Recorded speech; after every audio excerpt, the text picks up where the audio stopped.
encerrar, na verdade, o nosso semestre, né?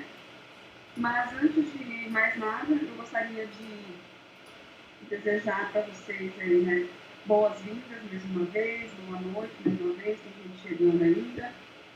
E eu gostaria, então, de começar a aula de hoje dando alguns avisos, tá? Alguns recadinhos para vocês.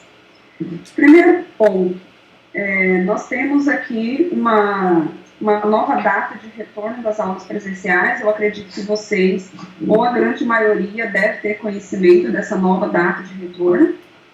A nossa instituição, ela colocou no calendário para voltar às aulas presenciais no dia 1º de junho, tá? Ou seja, pouco mais de 2 semanas. Mas, enfim, a gente precisa trabalhar com uma data, né, gente? Não dá para a gente ficar também aí na dependência de que essa data ela vai ficar no indefinido, né? Eu até entendo a instituição, eu entendo todos os outros órgãos que estão aí na dependência de uma data de retorno. Porém, lógico, isso ainda não é uma orientação da nossa instituição, é só para passar, né, esse aviso a vocês. Nós já temos uma portaria no MEC, Ministério da Educação, aonde ele diz o seguinte, que prorrogou o retorno das aulas presenciais para o dia 16 de junho. Na verdade, era para as aulas voltarem aí no dia 18 de maio, conforme essa portaria, e até inclusive adotada aí pela nossa instituição, como por todas as outras instituições privadas e públicas, mas por nós termos essa recomendação do Ministério da Educação, prorrogando para o retorno das aulas ocorrer dia 16, eu digo retorno presencial, eu acredito, eu já estou falando uma opinião pessoal, tá, gente, que nós vamos acabar encerrando o semestre na modalidade virtual. O que eu estou falando para vocês não é para desanimar, né, não para ficar desesperado, ficar triste, não. É porque nós precisamos o quê? Nos organizar, né, gente? O que começou para ser apenas 2 semanas, foi para mais duas, e aí quando a gente pensa que não, estamos caminhando para o final, mas aqui eu quero dar uma palavra de ânimo para vocês, né? Não desistam, continuem firmes nos estudos.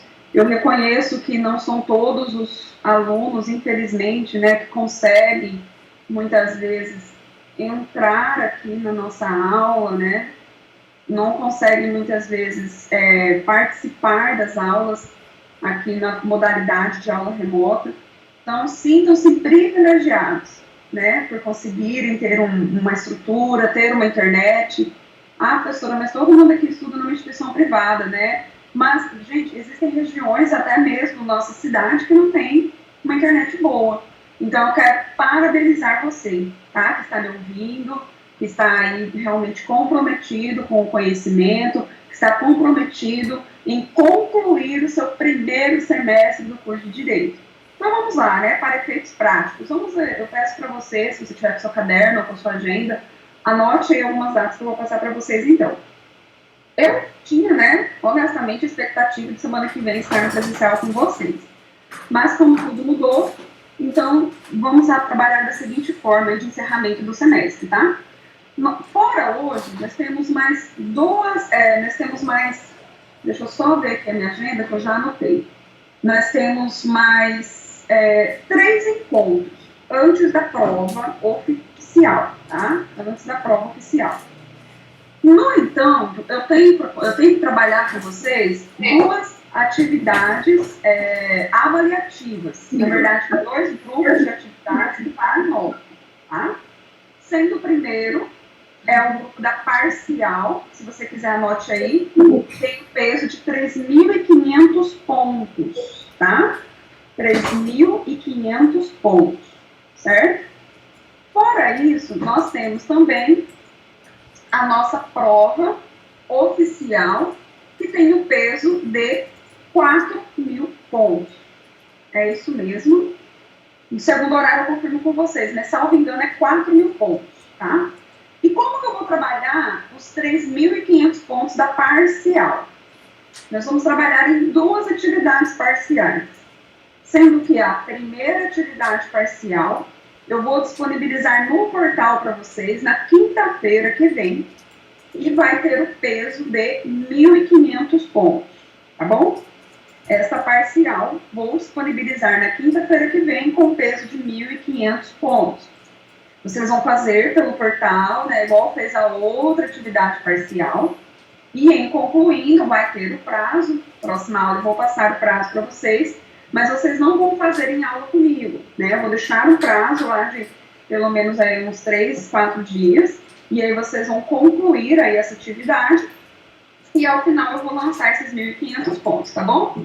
A nossa segunda atividade parcial, ela terá o peso de 2.000 pontos. 2.000 pontos. E provavelmente, tá? E você pode colocar a data aí, ocorrerá na primeira semana de junho, tá bom? Primeira semana de junho. A nossa prova, ela vai ser realizada no dia 18 de junho. Tá bom? Vou repetir as datas, às vezes alguém chegou, ficou meio perdido, mas vamos lá. Primeira atividade parcial, valendo 1.500 pontos. Vou disponibilizar no dia, vamos trabalhar com data, né? 21 de maio. Tá? Vamos colocar aí, ó, 21 de maio. A segunda parcial, nós vamos trabalhar, então, eu vou disponibilizar para vocês na semana do dia 1º de junho. Tá bom? 1º de junho. Vai ter o prazo, vai ter o peso de 2.000 pontos, também será realizada pelo portal. E aí, com isso, a gente vai conseguir, então, fechar o grupo das parciais, certo? E a nossa prova oficial, tá? Que já também temos a data marcada, vai ser no dia 18 de junho.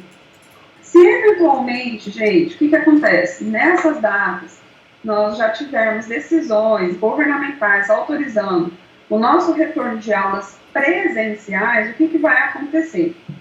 Essas atividades serão realizadas presencialmente, tá bom? Caso a gente não tenha uma decisão favorável de retorno, volta, né, a nossa mesma conversa. Atividades pelo ABA, atividades na modalidade online. Alguma dúvida até o momento?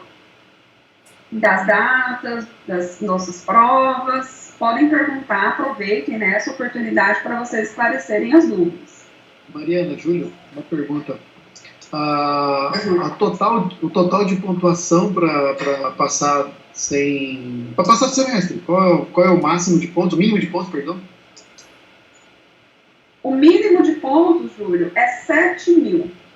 Ok. Com 7.000 pontos, vocês passam, que é o equivalente a 7.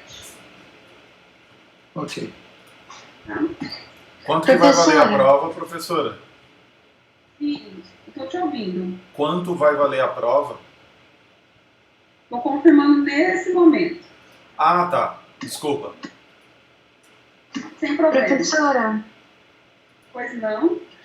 A senhora pode disponibilizar no AVA o slide que fala sobre os critérios? Eu recebi o seu e-mail, salvo engano, acho que foi você que conversou comigo, Kawane, né? Isso. Então, eu acabei de ver seu e-mail e o que acontece? Eu, por um equívoco, eu omiti a aula que eu já tinha disponibilizado, mas eu já voltei, eu já voltei a disponibilização para vocês, tá bom? Tá bom. Me perdoe aí a minha falha, mas pode entrar lá que já está o material disponível novamente. Tá bom, obrigada. Por nada. E esclarecendo a dúvida que me perguntaram anteriormente, a prova tem um peso de 4.000 pontos. Acertei. É que eu tenho tantas modalidades de disciplina, às vezes eu fico um pouco perdida, tá? Repetindo, o peso da prova oficial, 2, é de 0 a 4.000 pontos. Ela será formada por 10 questões também, tá? E cada questão vai ter o peso, né, vai valer 400 pontos. Professora, o que vai cair na prova oficial 2, que é do segundo bimestre? Vai cair todo o conteúdo do semestre, tá? Vai ser um conteúdo cumulado. Só que eu já vou dar uma dica para vocês. Muito embora o conteúdo cumulado, eu vou ter uma preponderância, vou cobrar mais conteúdo do segundo bimestre. Então, vamos pensar assim, ó, É como se eu elaborasse a prova, vai ter 10 questões, tá? 70% da prova vai ser do segundo bimestre. 30% vai ser do primeiro bimestre, vai ser de conteúdo do primeiro bimestre. Mas eu vou fazer um compromisso com vocês de que na primeira semana de junho, eu vou dar tópicos de dica de estudo, igual eu fiz no primeiro bimestre, tá? Para vocês facilitarem um pouquinho, porque o nosso segundo bimestre tem muito conteúdo, é muita coisa mesmo, tá? Alguém vai perguntar alguma coisa para mim? Quer abrir o microfone? Não? Então, beleza, gente, tá? Se alguém tiver dúvida de datas, dúvida de peso de nota, quanto precisa para passar, tá? Podem me perguntar, certo? E antes de começar a nossa aula mesmo de hoje, eu quero somente alertar vocês sobre o desafio nota máxima, tá? O prazo final para vocês realizarem o desafio nota máxima, anote aí, é 31 de maio, tá? Então, entre 18, que vai ser na segunda-feira que vem, até o dia 31 de maio, será disponibilizado o intensivão reta final. Ou seja, é o último intensivo do semestre. E vai valer o quê? Dose dupla. Nessas 2 semanas, todos aqueles que alcançarem até 2.200, poderão alcançar, até 2.200 pontos de desafio nota máxima, com 8 listas de exercícios, ou seja, vai ser 4 listas de exercício a cada semana. Semana que vem vai ter 4 listas de exercícios, na última semana de maio, mais 4 listas de exercícios. E aqui, né, eu quero dizer para vocês, é a última oportunidade para vocês galgarem pontos naquelas atividades transversais, tá? Ah, professora, eu já atingi lá o máximo da transversal. Ótimo, parabéns. Então você está de boa, né? Vamos dizer assim. Agora, se você ainda não atingiu o máximo das atividades transversais, que lembrando, vai ter reflexo na nota de todas as disciplinas que vocês cursam, então corre. Semana que vem você pode atingir até então 2.200 pontos somente com as atividades do desafio nota máxima. Tá bom, gente? Uma outra situação que eu quero falar para vocês, tem nota mínima de prova oficial para vocês passarem, tá? O Júlio me perguntou sobre a média, né? Eu falei que a média para passar é 7.000, média total, só que tem os mínimos. E o mínimo que vocês devem se atentar com relação às notas das provas oficiais em relação à minha disciplina, o mínimo é 2.500 pontos de oficial. Imagine numa seguinte situação hipotética que você não tirou o mínimo de 2.500 pontos nas provas, oficiais, que é a somatória do primeiro e do segundo bimestre. O que vai acontecer? Você vai ficar de PF, tá? Você vai ficar de PF e aí, então, infelizmente, você vai ter que fazer a provinha, o exame final, e o exame final ele tem o peso de 5.000 pontos. Tá bom, gente? 5.000 pontos. Maria, era a soma das 2 oficiais, né? Que você falou agora, soma, 2.500, né? Isso. Ok. Vamos imaginar, vou pegar você como exemplo, Júlia, não sei a sua nota, mas vamos chutar aqui que você tirou, estou conjecturando aqui, você tirou 1.000 pontos de oficial, tá? Aí vamos chutar que na oficial 2 você tirou 1.500, então passou. Na oficial, aí vai precisar das outras notas, que é o mínimo de 7.000, tá bom? Agora não pode acontecer o quê, Júlio? E aí eu vou explicar para todos. Vocês têm nota de tudo, nota de parcial, nota de atividade transversal, que tem lá até, sei lá, 7.000 pontos. Mas quando você vai olhar sua oficial, você não tem um mínimo de 2.500. Então, você vai de PF, do mesmo jeito. Entendeu? Por isso que quando eu disse a média 7.000, eu fiz questão de falar desse mínimo de oficial. Tá bom, gente? Ok, então na oficial que está lá, ela fala assim, vale 5.000 pontos. Se está valendo 4, é porque a primeira valeu 1.000, né? Então é isso. Isso. Perfeito. Isso mesmo. Ok. Bom. Professora, depois que a gente o semestre, essa nota do desafio nota máxima 0 e começa tudo de novo? Começa tudo de novo. Todo semestre vocês terão atividades relacionadas Desafio nota máxima, vocês vão ter ética, estudo dirigido, que são atividades que nós falamos que são transversais, que não tem uma relação direta com a disciplina, mas que pode pontuar naquelas disciplinas que vocês cursam no semestre. Entendi, obrigada. Por nada. Só para encerrar a oficial, eu estou vendo aqui das demais disciplinas, inclusive na sua, quando você puxa a nota, ela fala que vale 5.000, mas a pontuação mínima está entre parênteses, 1.500, e não 2.500. Fiquei curioso. Eu olhei até nas demais disciplinas. Júlio, tá certo, me perdoa. Então, provavelmente, a disciplina de vocês é nível 1. É que eu até peço aí desculpas a vocês, quando eu trabalho com muitas disciplinas nível 2, que exige no mínimo 2.500, então se está aí no portal de vocês 1.500, o mínimo é porque é 1.500. Então ficou mais fácil ainda para vocês passarem. Beleza. Juro, não era pra você falar, Júlio. Oh, meu Deus do céu. Mas eu acho que é só era no meu. Ter combinado. Não, foi um erro do meu celular aqui, viu? Que não, o povo não estuda, ninguém aparece na minha aula, todo mundo passa. Tô brincando, gente. Eu sei que vocês têm compromisso, né, em aprender e fico muito feliz, né? Eu fico muito feliz toda vez que eu recebo um e-mail de um aluno me cobrando material. Professora, tô faltando material. Por quê? Não que, né, eu fico feliz muitas vezes de esquecer, mas é porque vocês estão acompanhando o meu trabalho, vocês estão estudando. E, ó, parabéns para quem estuda e se dedica, né? Pode ter certeza, vai fazer diferença no mercado de trabalho. Gente, então vamos lá, né? Se vocês tiverem mais alguma dúvida, vamos combinar de na próxima aula esclarecer essas dúvidas de nota, pode ser? Eu preciso começar aqui o nosso conteúdo hard. Professora, posso fazer só mais uma pergunta? Pode falar. Por que a matéria da senhora não tem atividade virtual?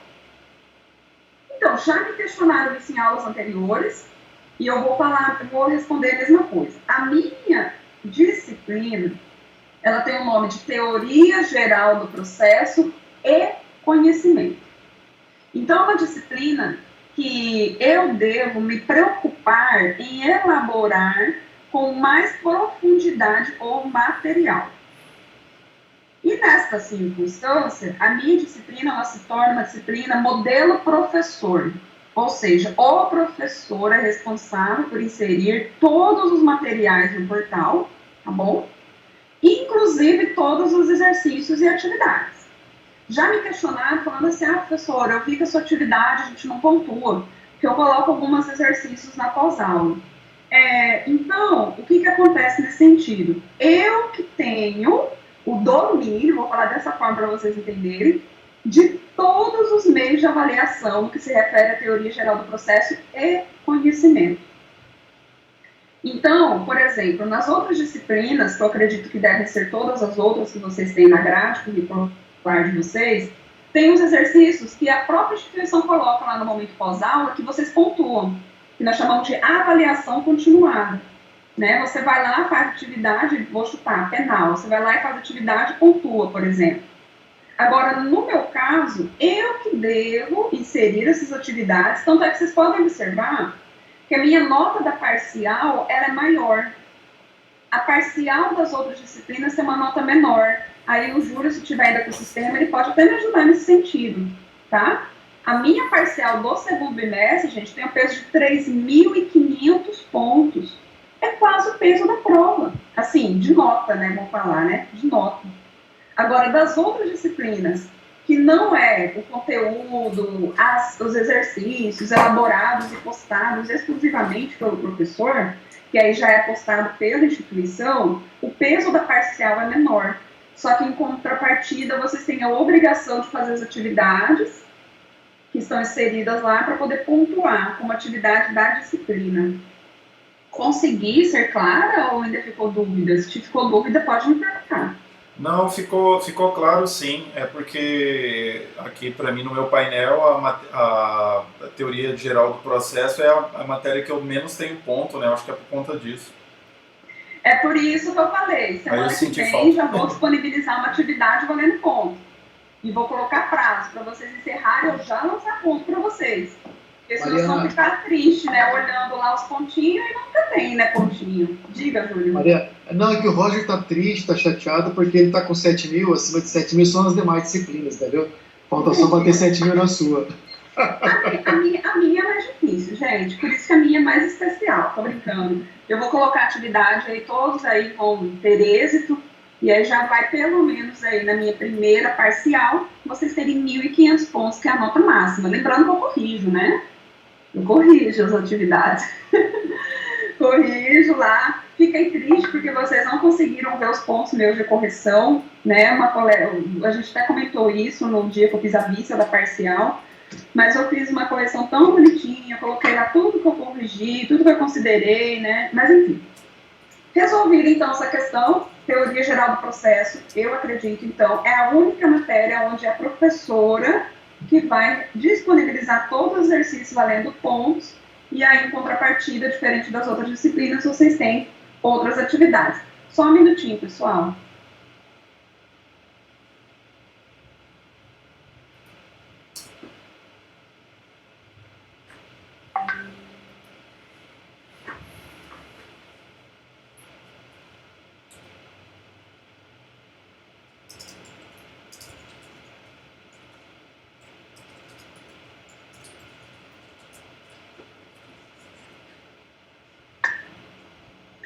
Vamos lá, né, pessoal?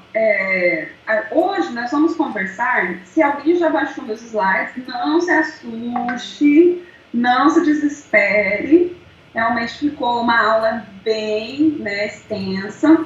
Mas olha qual é a minha proposta para vocês.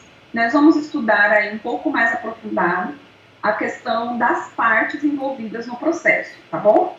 Então, o tópico da aula de hoje é partes, litisconsórcio e intervenção de terceiros, tá bom? Na aula passada, nós também tivemos uma aula bem punk, né? Bem puxada. Falamos a competência jurisdicional, conversamos sobre juiz, desembargador, ministro, falamos sobre defensor público, falamos sobre Ministério Público, falamos sobre os advogados, falamos sobre os auxiliares da justiça, né? E por aí vai. Então, hoje, nós vamos falar também de um conteúdo que eu particularmente gosto demais. Na verdade, não existe um conteúdo em processo que eu não gosto, que é essa relação triangular. Desde o nosso primeiro dia de aula, a gente vem conversando aí sobre isso, né, pessoal? Então, eu tenho ali uma relação básica do processo. Eu tenho o autor que iniciou a ação, eu tenho o autor que iniciou a ação por meio de uma petição inicial, tá? Ele está lá no polo ativo. Se você não sabe o que é o polo ativo, é o polo do autor. É aquele que entra com a ação, com a petição inicial. Vocês lembram, na aula passada eu mostrei para vocês uma petição inicial, né? Então, excelente. Réu, que é aquele polo passivo que está do outro lado, que é contra quem é ajuizada essa ação, que é, vamos dizer aí, né, o responsável pela violação daquele direito ou da ameaça de violação do direito, e o terceiro imparcial, né, juiz de direito. Só que, antes de nós falarmos a possibilidade de outros sujeitos entrarem aí nesse processo, nós temos lá no livro didático, eu já até disponibilizei para vocês, uma situação, problema, que a gente vai responder só no final da aula, tá? Mas olha só, a BZ Transportes ajuizou uma ação de indenização por danos materiais contra a empresa Salomão Alimentos, em razão de acidente de trânsito ocorrido em uma estrada. Muito normal, comum, né, gente? Situação do dia a dia. Na contestação, Salomão Alimentos apresentou denunciação da LIDE para que fosse inserida no polo passivo a seguradora Xangai Marinho. Contudo, o juiz indeferiu o pedido de denunciação, o fundamento de que não estavam presentes as hipóteses autorizadoras à intervenção de terceiros. Está correta a decisão do juiz? Não vou responder agora, mas eu quero que você pense. E olha aí os termos diferenciados que nós temos aqui. Denunciação da LIDE, né? Que eu aprontei. Ó, a professora aqui, tá? Denunciação da LIDE. Depois, nós temos um outro termo, polo passivo, que a gente já sabe o que é o réu. E temos também intervenção de terceiros. Nós vamos falar desses 3 termos processuais na noite de hoje e, ao final, vocês vão observar se esse juiz estava certo ou não. Tá bom, gente?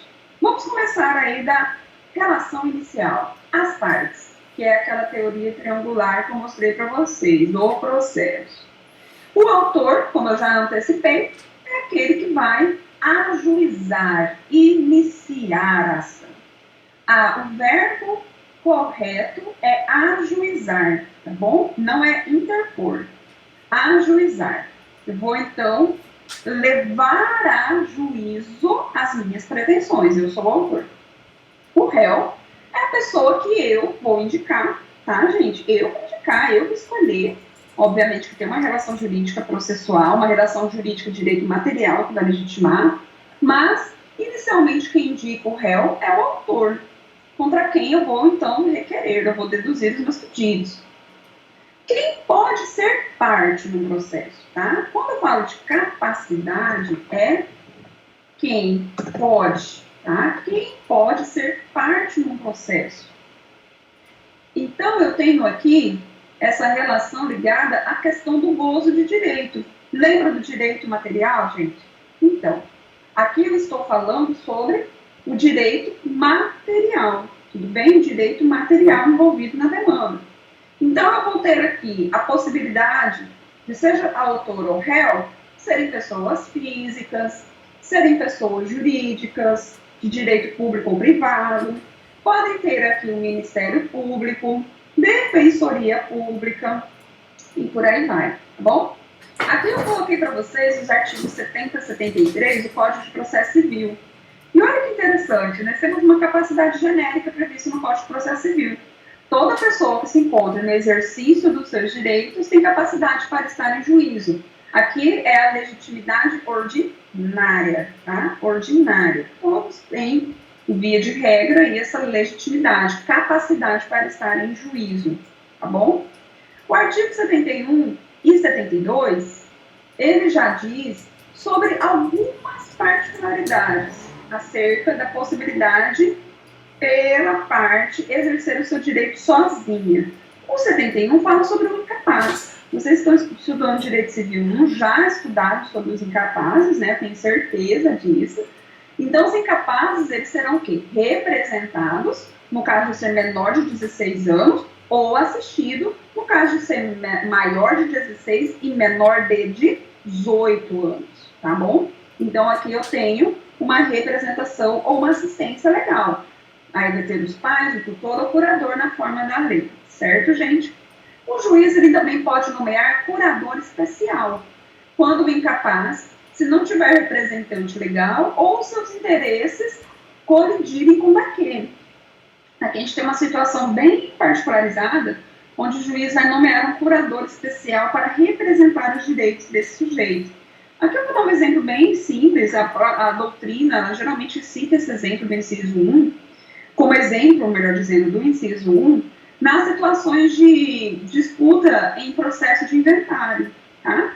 Imaginem vocês que eu tenho aqui um dos representantes legais, que é um dos genitores, que está aqui com direitos em conflitos com um dos filhos, né? Ele muitas vezes está querendo um quinhão maior que vai afetar o quinhão daquele filho que vai receber nesse processo de inventário. Nessas circunstâncias, o que o juiz faz? Ele vai nomear um curador especial. Por que tem o nome de curador especial? É para representar aquele sujeito naquele ato específico, ponto final. Tá?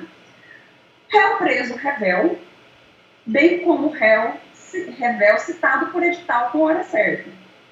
Vamos imaginar que aqui o réu ele está preso e ele não promoveu a sua defesa.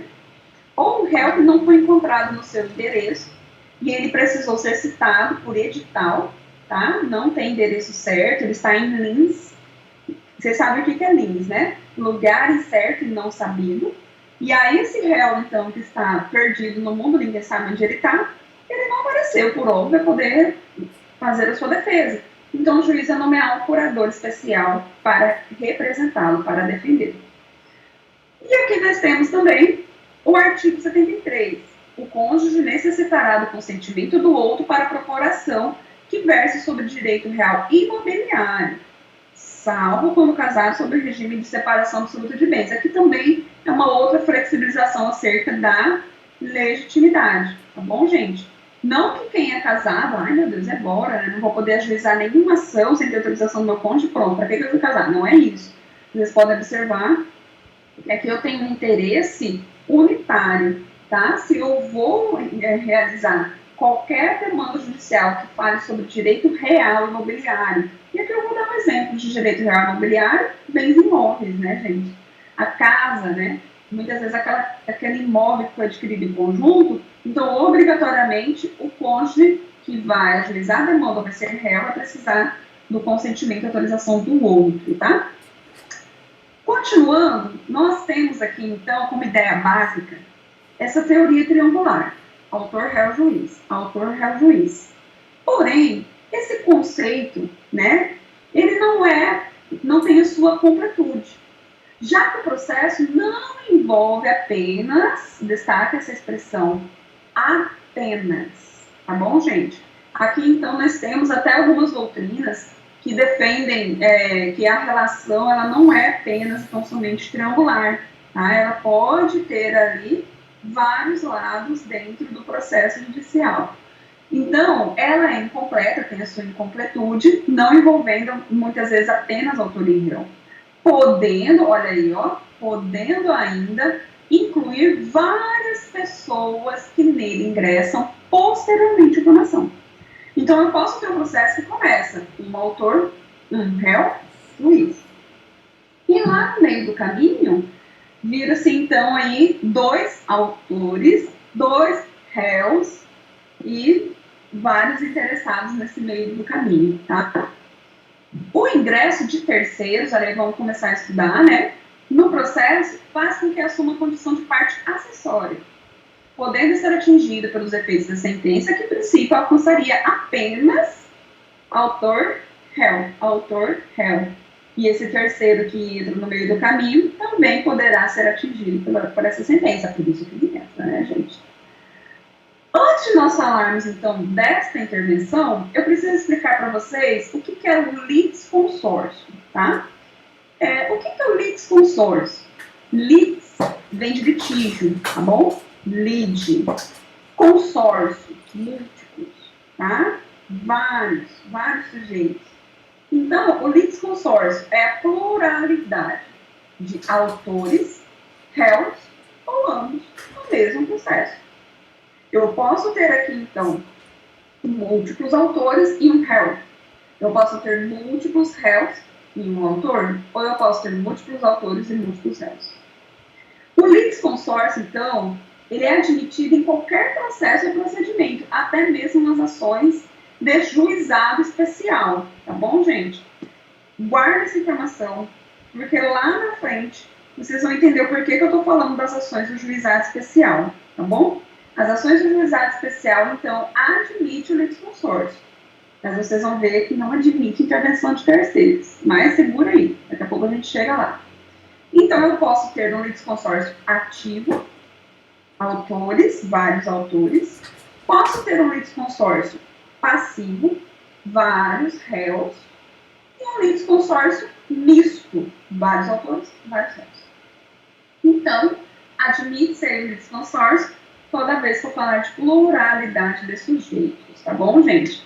O litisconsórcio, então, ele pode surgir em qualquer fase processual, como na contestação, tá? Na petição inicial, onde o autor já indica em vários réus, por exemplo, ou até mesmo em sede recursal. Então, o objetivo, para a gente poder firmar bem essa ideia, qual é o principal objetivo de admitir esse litisconsórcio, gente? Tá aqui, ó. Lembra do princípio da economia processual que a gente estudou lá atrás, no primeiro trimestre? Então, está aqui a relevância da admissão da existência de litisconsórcio. Então, em vez de eu ter aqui vários processos sobre os mesmos fatos, mesmos fundamentos jurídicos, mesmos pedidos, eu já terei apenas um, envolvendo toda a galera, e já decidi tudo junto. É uma visão genérica que eu estou passando para vocês, mas para vocês entenderem com maior facilidade o porquê que nós temos aí essa pluralidade, tá bom? Então, nós temos aqui, de forma doutrinária, né, e didática, 4 espécies de litisconsórcio, tá bom? Vou falar de 4. A primeira quanto ao polo, a segunda quanto à sentença, a terceira quanto à formação e a quarta quanto ao momento. Gente, para vocês entenderem por que a doutrina, né, divide em várias espécies, é porque a nossa legislação traz. Então, aqui de forma resumida e prática, a gente vai estudar cada uma dessas espécies para entender cada uma das finalidades desses litisconsórcios, quando ele se forma, quando ele não forma, por que é obrigatório formar, por que não é obrigatório, né? Olha lá, só vocês atentarem nas nomenclaturas. Vamos começar mais moleza, mas primeira espécie, por óbvio, quanto ao polo. Eu tenho o litisconsórcio passivo, como eu já falei para vocês. Eu tenho o litisconsórcio ativo e o litisconsórcio misto. Para poder ficar gravado em definitivo aí, ó, na sua memória, vamos lá. O litisconsórcio ativo ocorre quando naquele mesmo processo, ó, processo judicial, ao mesmo tempo figuram 2 ou mais réus, tá bom? Então aqui eu tenho não somente o réu, empresa X, mas eu tenho a empresa Y e eu tenho a empresa Z, 3 réus, tá bom? Pluralidade de réus. Eu tenho litisconsórcio ativo. Ativo. O que é o ativo mesmo? Só para eu entender. É o autor. Só para você lembrar. Ativo vem de autor. Né? Olha aqui um método para vocês associarem e nunca mais esquecerem. Litisconsórcio ativo. É quando eu tenho pluralidade de autores. E por óbvio, né, gente, o litisconsórcio ativo, ele já começa muitas vezes já lá no primeiro momento, né? Lá na petição inicial. E eu também posso ter litisconsórcio misto. O que é o misto? Quando eu tenho vários autores, vários réus, pluralidade aí em ambos os polos. Segunda espécie, quanto à formação. Tá? Aqui preciso de um pouquinho mais de atenção para vocês entenderem melhor. Eu tenho litisconsórcio necessário. Tá? Quando houver, destaca essa palavra aqui, ó, obrigatoriedade. Aqui, gente, eu tenho obrigatoriedade na formação do litisconsórcio. Então, a lei obriga, tá bom? Ou a relação jurídica, ela é indivisível. Na verdade, aqui é E, tá? É força da lei por força aqui, justamente, da indivisibilidade da relação jurídica. Já vamos entender, calma aí. A formação do litisconsórcio, então, independe da vontade das partes. Aqui a lei vai forçar que esse litisconsórcio ele se constitua, independente de eu querer ou não. Por isso que ele é necessário. O necessário, ele tem essa conotação de necessidade, obrigatoriedade. Por isso que eu coloquei para vocês aqui exemplos, tá? Ação de uso capião de bem imóvel. Se você tiver com seu vadimécum, abre lá no artigo 246, parágrafo 3º, que você vai ver o seguinte: deve-se citar pessoalmente todos os confinantes do processo do imóvel que o deseja usufruir. O que eu estou falando aí? Um litisconsórcio necessário passivo.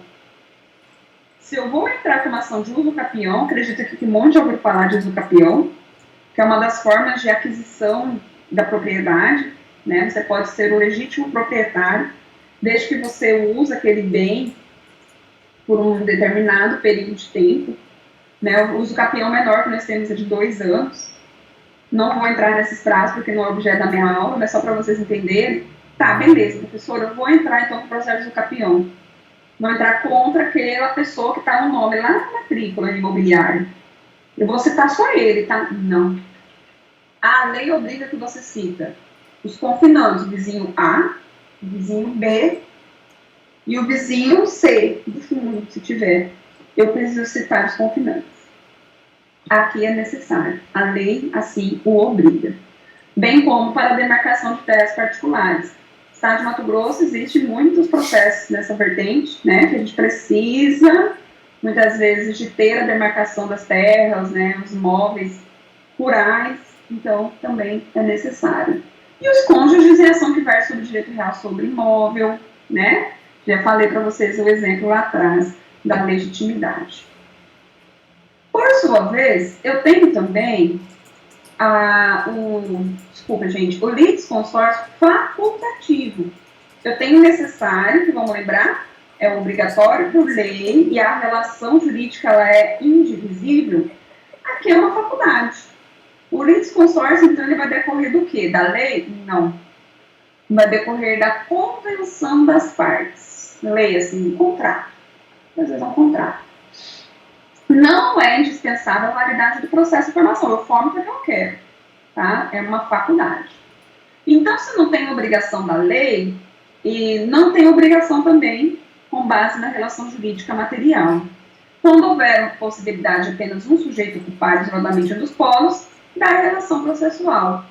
Então, o artigo 113, ele diz que o litisconsórcio ele pode ser formado quando, aí aqui já é as faculdades, tá? Houver comunhão de direitos ou de obrigações relativamente à lide. Entre as causas houver conexão pelo pedido ou pela causa de pedir, lembra que a gente estudou conexão lá na aula passada? Ocorrer afinidade de questões por ponto comum, olha aqui, ó. Ponto comum de fato ou de direito. Então, uma faculdade a lei não exige. Aqui eu trouxe alguns exemplos, tá? Acidente automobilístico, por exemplo, onde tem o prejuízo material em relação aos ocupantes de um automóvel. Esses ocupantes, eles podem, não devem, podem ajuizar a ação em conjunto ou cada um ajuizar uma demanda. Isso vai depender muito da circunstância de cada caso concreto. Tá? Eu, por exemplo, eu tenho uma ação de trânsito que é justamente essa lógica que eu estou tentando delimitar. Né? São 3 vítimas do acidente, na verdade são 4 vítimas do acidente. E aí eu conversando lá, né, com os meus parceiros do escritório, falei, gente, agora, né? Vamos ajuizar, vamos colocar os 4 autores contra um causador, que é um causador do acidente, ou vamos entrar com um processo para cada um? Posso? Posso. Tá aqui, ó, formação facultativa. No meu caso, eu vou escolher colocar já as 4 vítimas no polo ativo. Eu vou, então, valer da faculdade que a lei me atribui. Né? Nós temos um ponto comum de fato de direito. Obviamente, cada um vai ter um valor de indenização, porque houve 3 óbitos e um ficou seriamente sequelado. Então, imagine vocês. Mas, todos estão ligados pelo mesmo fato. Qual é o fato? Acidente de trânsito. Certo? Professora? Sim.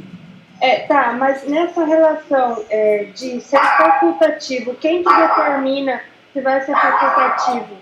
Por exemplo, só o réu pode dizer que ele vai ser facultativo ou não? Não. Driele, e aí eu respondo para todos vocês, tá? A facultatividade, ela pode ser tanto do autor quanto do réu. No meu caso, por exemplo, eu tenho a opção de, na hora que eu ajuizo a ação, escolher. Eu já entro com vários autores ou vários réus, tá? Já entra contra vários réus ou contra vários autores. Mas vamos imaginar que no meio do caminho do processo apareceu um réu e falou o seguinte, olha, existe um outro sujeito também que ele é obrigado pelo mesmo fato. Então, em vez de você entrar com a ação, uma outra ação contra aquele réu, você manda, por óbvio, citar aquele outro réu. Você pede para incluir ele no polo passivo e manda citar aquele outro réu para ele fazer parte da relação jurídica. Ou você entra com outra ação contra ele. E os autores é a mesma coisa, tá? E não igual o meu exemplo que eu falei, são 4 vítimas. Eu posso entrar com um processo para cada uma e lá na frente o juiz até pode mandar que os processos andem juntos, mas aí não é uma obrigação.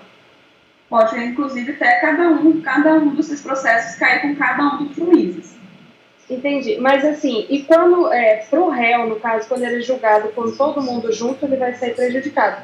Ele pode pedir, por exemplo, para não ser colocado todos juntos, ou o advogado que já entrou com todo mundo junto escolheu e daí ele vai ser julgado assim? Como é que é essa relação? Ele não pode pedir para sair, a não ser que ele não tenha responsabilidade perante aquele dano.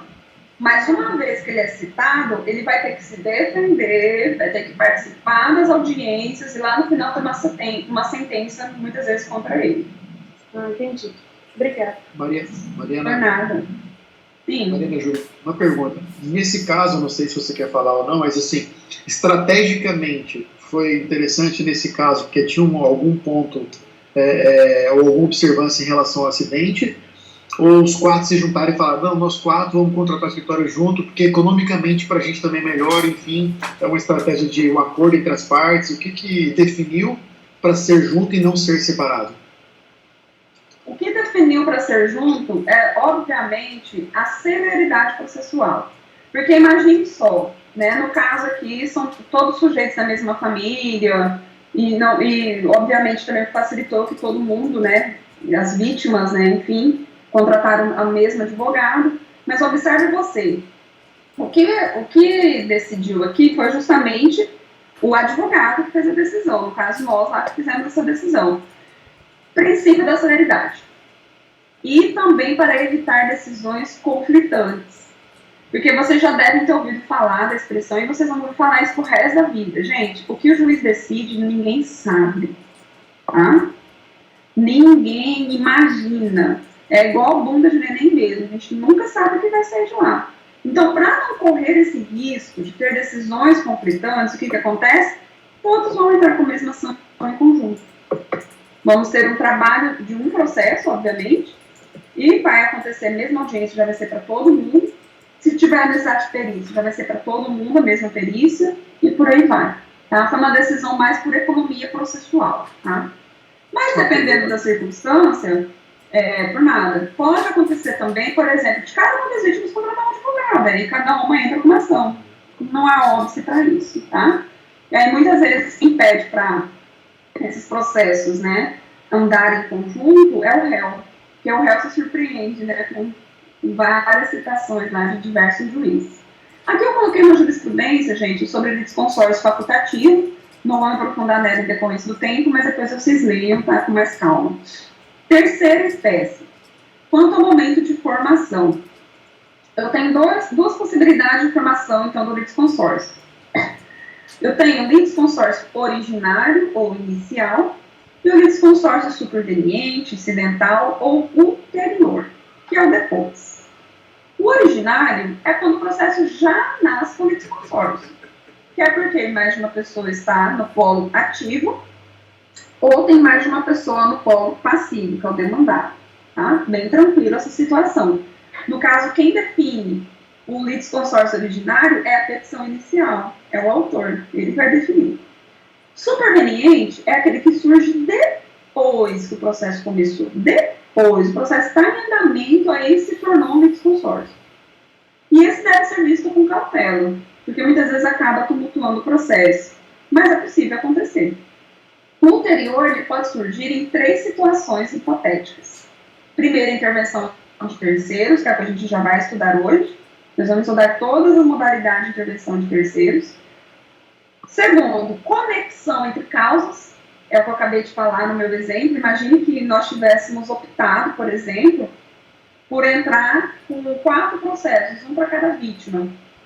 E aí, logo após, então, o que acontece? Tem uma conexão nessas causas, não tem, gente? Os mesmos fatos, os mesmos fundamentos jurídicos, só alguns pedidos que podem ser um pouco diferentes. Então, nessa circunstância, pode ser que um juiz determine a conexão de todos eles, e aí, então, vai ter a reunião desses processos e vai ser, então, o litisconsórcio ulterior superveniente. E a sucessão processual? O que é a sucessão processual, gente? Acontece quando o autor ou o réu vem a óbito. Neste caso, quando o autor ou o réu vem a óbito, o processo, isso é via de regra, tem algumas exceções, o processo ele vai continuar tramitando. Quem que vai assumir aí a condição, né? Quem que vai se subrogar aí no autor ou réu? São os herdeiros, tá bom? São os herdeiros. Isso é muito comum de acontecer, infelizmente, então os herdeiros que vão aí, de forma ulterior, compor aí um litisconsórcio, até porque, inicialmente, o processo começou apenas com um autor ou um réu, tá? Quarta espécie ou classificação, quanto à sentença. Eu tenho o litisconsórcio comum ou litisconsórcio unitário. Gente, quando eu falo quanto à sentença, eu quero dizer para vocês quanto aos efeitos da sentença. Dependendo do litisconsórcio, pode ser que tenha uma sentença, mas com reflexos, ou melhor dizendo, efeitos diferentes para cada litisconsórcio. Ou, dependendo do litisconsórcio, eu tenho uma sentença com o mesmo efeito para os três, por exemplo. O simples, como o nome já sugere, aqui a decisão pode ser até uma decisão única, tá, gente? Só uma sentença, não tem problema nenhum nisso. Mas essa decisão, ela vai produzir efeitos diferentes para cada litisconsórcio. Só beber um gole d'água aqui.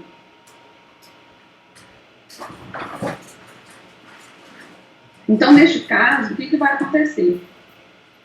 Eu tenho, nem que seja a mera possibilidade de decisões de mérito diferentes, vai configurar um litisconsórcio comum, certo? Posso dar o exemplo do acidente de trânsito. No acidente de trânsito, pode ser que uma vítima receba uma indenização de 100 mil, a outra de 200, a outra de 300. Vocês conseguem observar que aqui eu tenho uma mesma decisão, eu posso fixar todas essas indenizações, mas são indenizações diferentes, tá? Efeitos diferentes para cada litisconsórcio. E o unitário. O que é o unitário? Quando aquela sentença vai surgir efeitos para todo mundo. E são efeitos iguais. Está aqui, ó. Unitariedade do litisconsórcio. É a natureza única e incidível da relação jurídica a ser julgada. Indivisível. Lembra o que, gente? O indivisível. A outra espécie que a gente já estudou. Situação em que decisão de mérito deverá ser a mesma para todos os litisconsórcios. Dois são os pressupostos. Uma única relação jurídica material e essa relação jurídica ser indivisível. Aqui nós temos o exemplo, né, que eu coloquei, quando o Ministério Público ajuiza uma ação com o objetivo de declarar a nulidade do casamento. Ora, se vai ter uma sentença declarando a nulidade do casamento, vai afetar só um cônjuge? Não. Vai afetar ambos. Vai afetar os dois cônjuges. Beleza, gente?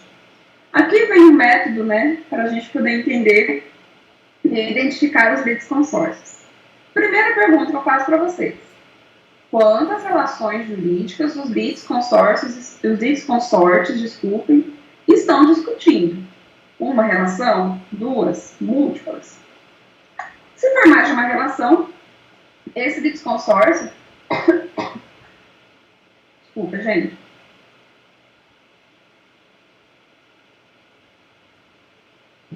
Esse litisconsórcio, ele é simples, tá bom? Esse litisconsórcio, então, ele é simples. Agora, se for uma relação, a gente tem que passar para a próxima pergunta. Essa única relação jurídica é divisível ou indivisível? Se ela é indivisível, ou seja, não permite fracionamento, é um litisconsórcio unitário. E o litisconsórcio unitário pressupõe essa colegitimação. O que significa colegitimação, gente? Todos esses sujeitos são legitimados para figurar ou no polo passivo ou no polo ativo da sessão. É como se fosse uma relação simbiótica, uma relação única. Toda essa galera está aqui inserida nessa relação única. Dois legitimados ordinários, ou dois extraordinários, ou um ordinário e um extraordinário.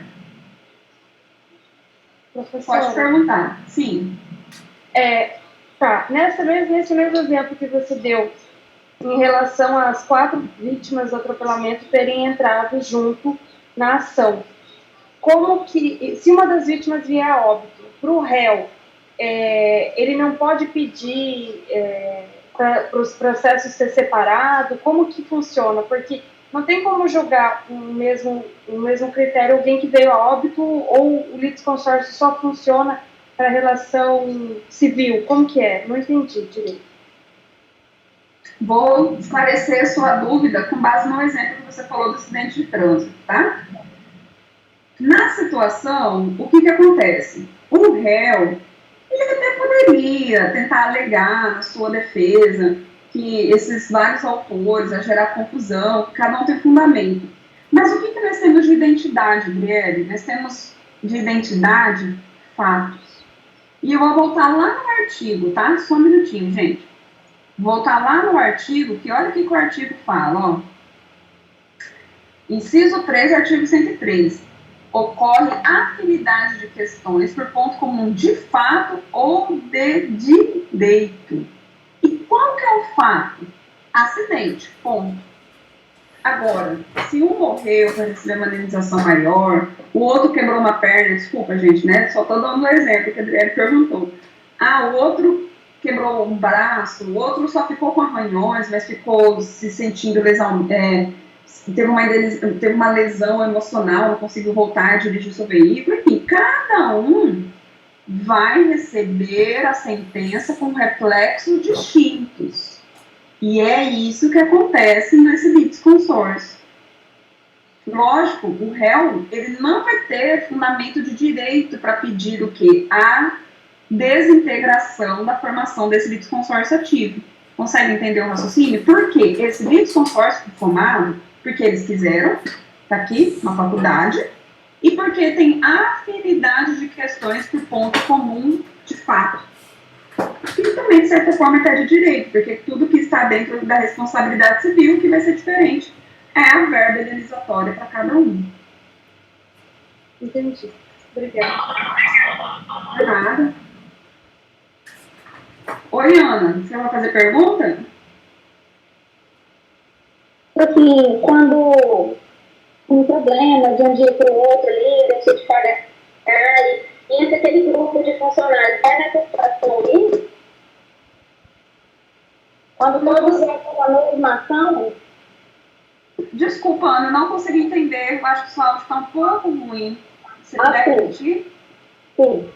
Tem uma empresa, e daí a empresa tem vários funcionários e tem problemas em comum, deixou de recolher alguma coisa, não pagou, e eles entram em grupo contra a mesma empresa. Seria esse caso aí? Litisconsórcio simples, isso mesmo. Porque cada funcionário poderia entrar com cada um com ação, mas eles podem optar por entrar em conjunto.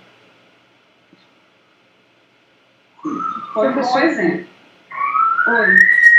Quando o litisconsórcio é obrigatório e não entra como litisconsórcio, o que acontece? O processo ele é cancelado, o juiz pede para corrigir, acontece essa questão de incluir o litisconsórcio superveniente? O juiz, ele determina a indicação desse litisconsórcio que está faltando. Igual o exemplo que eu falei dos cônjuges, né? Que vai discutir o direito real imobiliário, por exemplo. O juiz, em verificando que esse autor é casado, e ele não colocou no polo ativo, a qualificação do cônjuge, como também o autor, o próprio juiz de direito, ele pode intimar a parte autora a indicar a qualificação completa do cônjuge, por exemplo. O próprio juiz ou o próprio réu, e se tiver participação do Ministério Público, o próprio Ministério Público também. Tanto que agrava o litisconsórcio, nesse caso, se ele não é formado, o processo ele pode ser até nulo. Pode até tramitar o processo lá. Mas se eu, por exemplo, no meu exemplo do cônjuge, se eu não provar que eu tiver autorização do outro cônjuge para ajuizar a ação, eu vou perder a ação e vou ter que entrar com outra ação. Vai ser uma sentença de improcedência sem resolução do mérito. Não resolve o mérito, porque eu preciso dos dois, obrigatoriamente. Ah, certo. Aí se a outra parte entrar, ele é uma formação superveniente ou ele nem entra nesse critério porque é obrigatório? Vai entrar nesse critério de superveniente. Às vezes esqueceu, a petição inicial esqueceu de constar, vai ser um superveniente obrigatório, sem problema nenhum.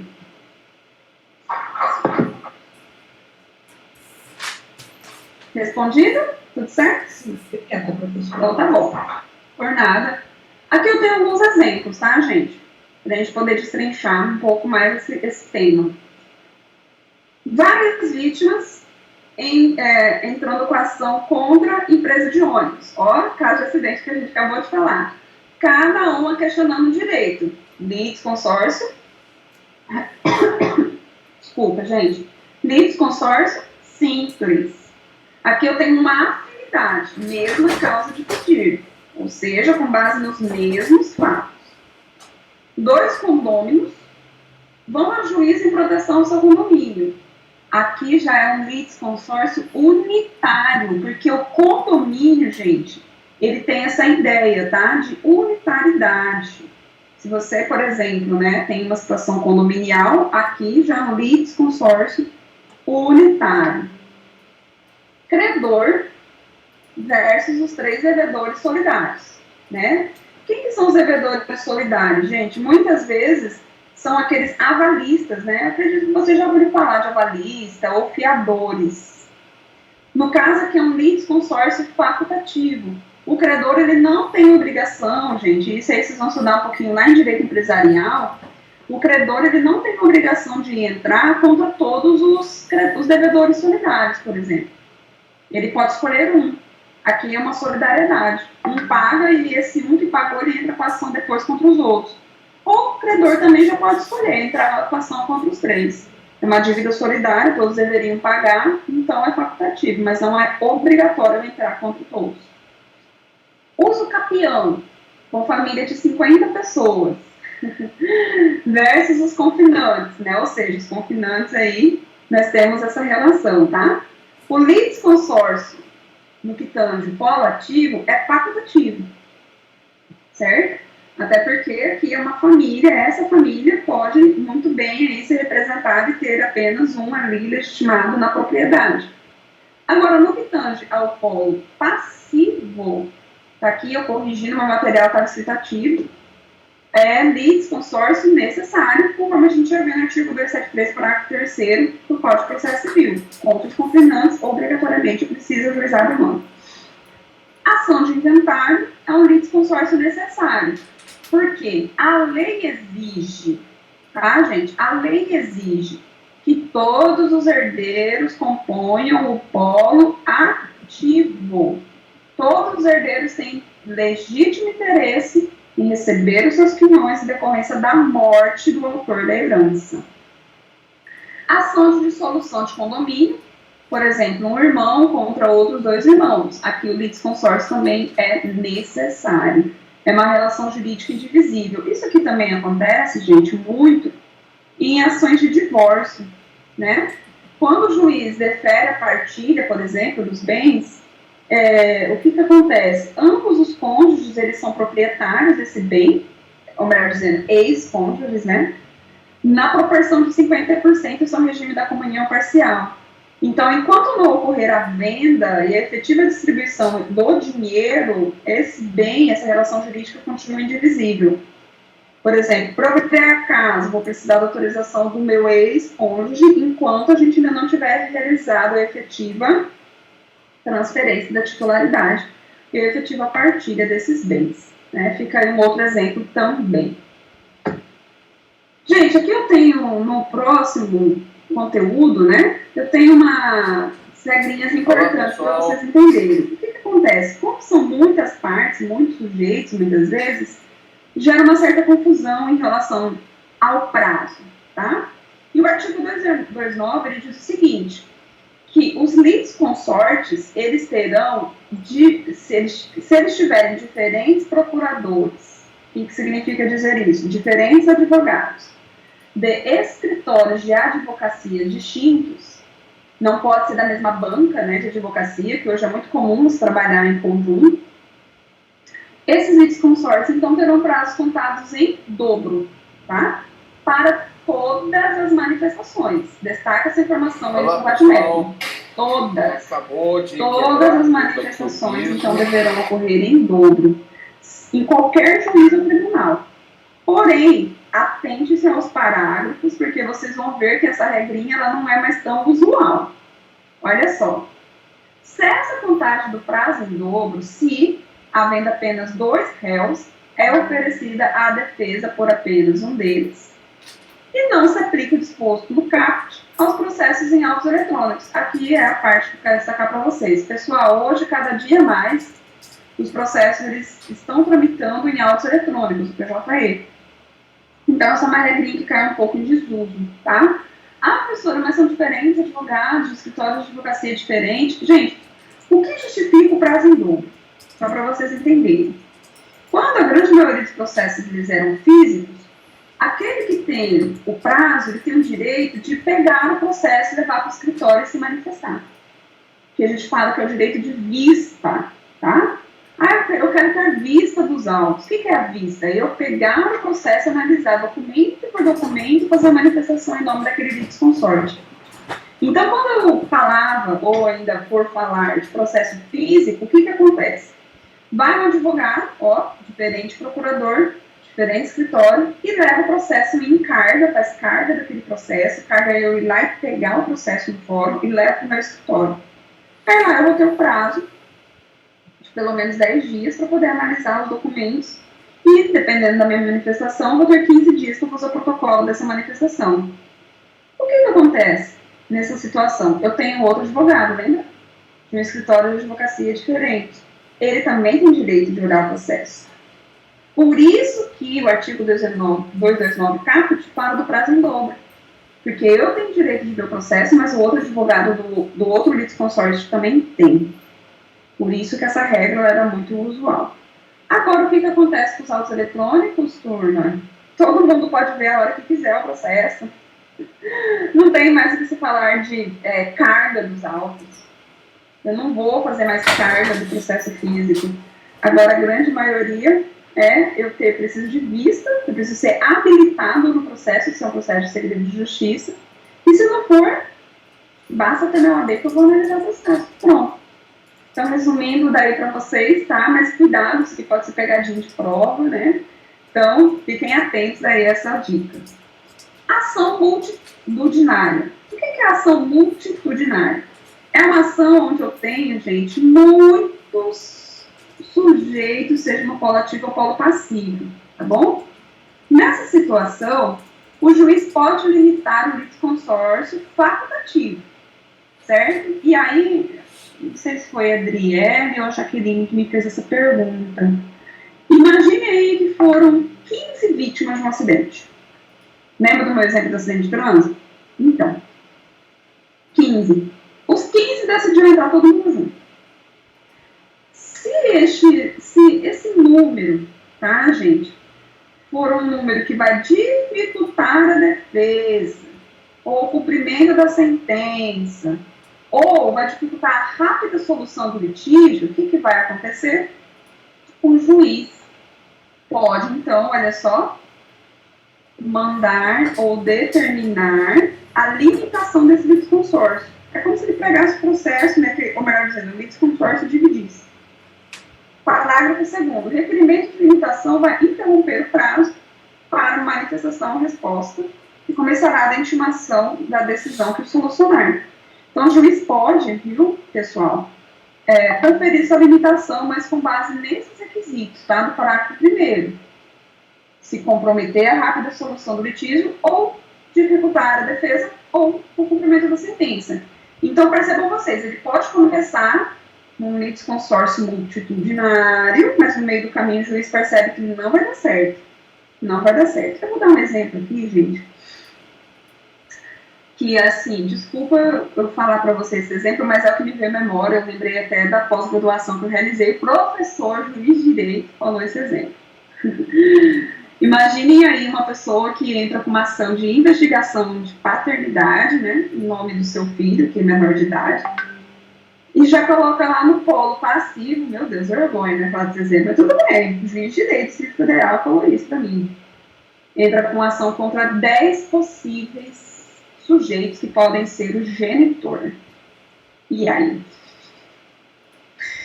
Ai, Jesus, imagina, citar esses 10 réus. E aí fazer o exame DNA dos 10 réus. Neste caso, o meu professor, né, o juiz de direito do Distrito Federal, ele falou o seguinte, falou negativo, dona.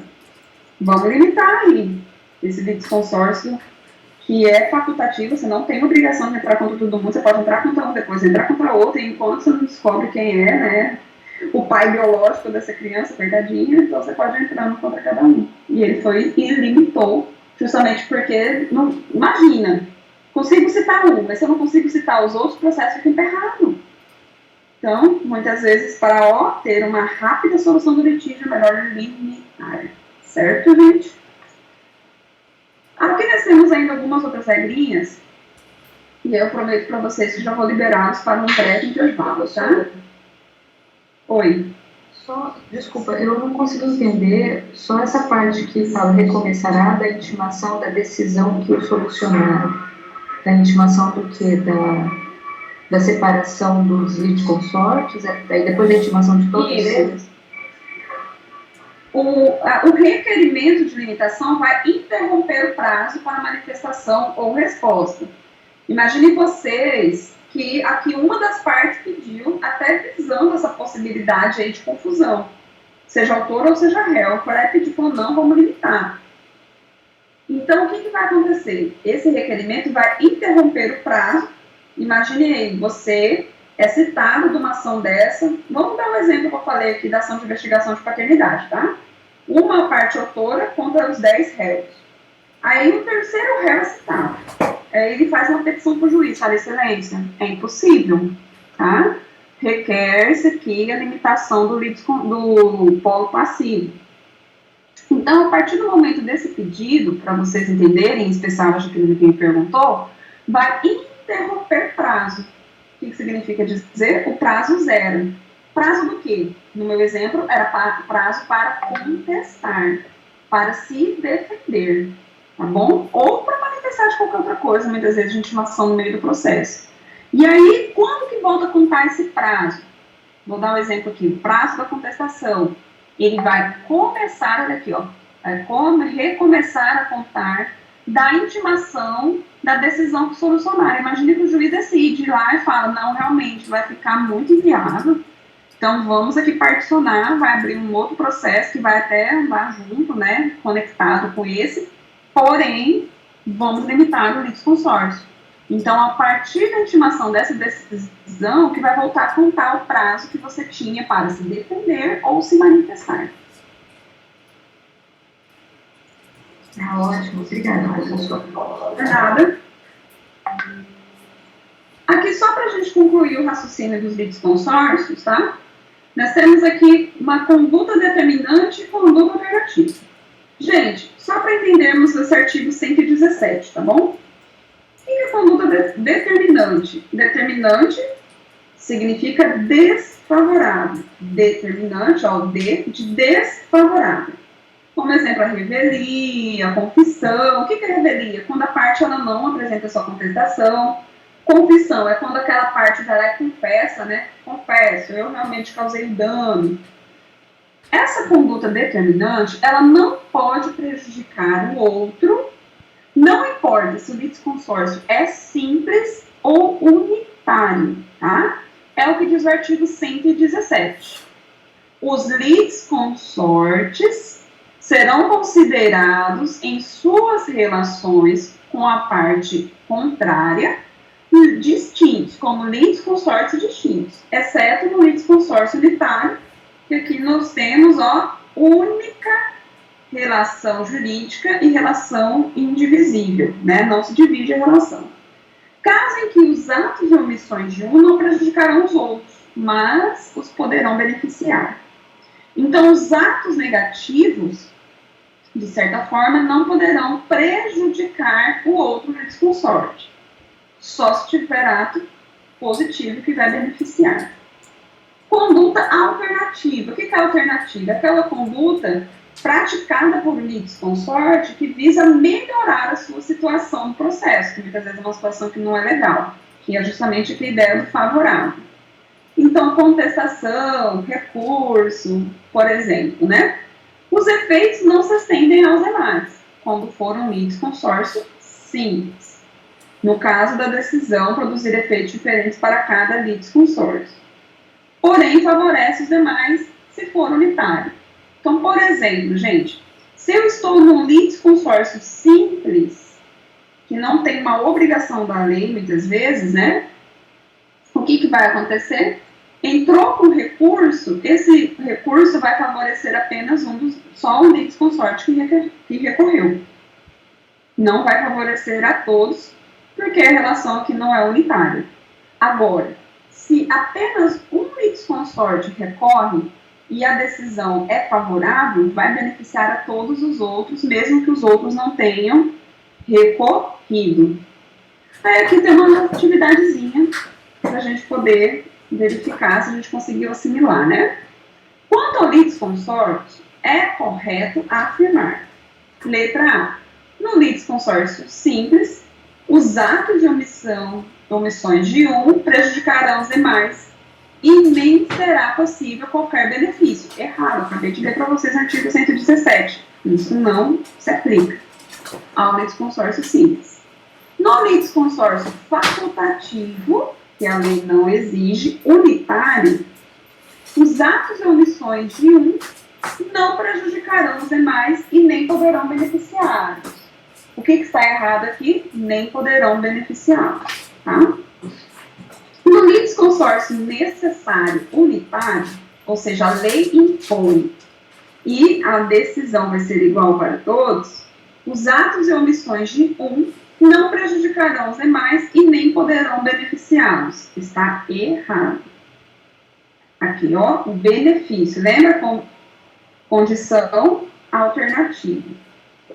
B. No litisconsórcio unitário, os atos e omissões de um prejudicarão os demais.